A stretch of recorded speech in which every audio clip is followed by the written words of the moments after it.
Hello everyone, ફ્રેની કહેવત from Mont to dance Goharbagh branch પર 5 થી 6નો બેચ લેવા માટે હું આવી છું.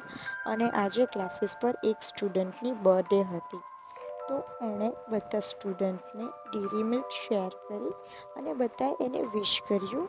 ઘણી બધી મજા પડી ગઈ સ્ટુડન્ટને. ત્યાર પછી અમારું મૂવી જોવાનું પ્લાન હતું. હું અને મારી ફ્રેન્ડ હેલી ક્લાસીસ પરથી હું છૂટીને ગઈ એટલે લેટ થઈ ગયું અને હેલી પણ જોબ પરથી લેટ આવી, તો અમે ઓલરેડી 15 મિનિટ લેટ પહોંચ્યા. અને હું કશે જાઉં તે પણ મૂવી જોવા ને કોઈ સીન ક્રિએટ નહીં થાય એવું તો બની જ નહીં શકે. હું તમને મૂવીના રિવ્યૂ આપું તો ઓકે છે, ઠીક છે, એકવાર જોવાલાયક છે, બાકી કંઈ બહુ મને મજા આવી નહીં એમ જોવા જાય તો. ત્યાર પછી મને બહુ ભૂખ લાગી, તો હું તો ખાવા માટે પહોંચી ગઈ છું એટલી જ. બિકોઝ હેલીનો ફાસ્ટ હતો એટલે એણે તો નહીં ખાધું, પણ મેં તો પહોંચી જ ગઈ.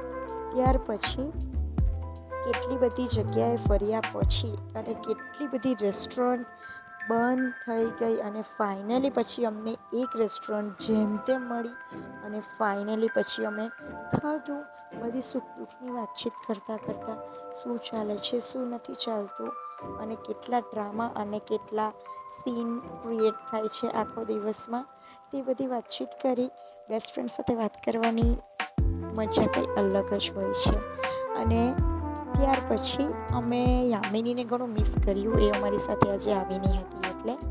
ત્યાર પછી અમે ઘરે પહોંચ્યા અને હેલી મને ડ્રોપ કરીને ઘરે જાય છે. આજનો દિવસ આટલે પૂરો થાય છે. Okay, tata, by.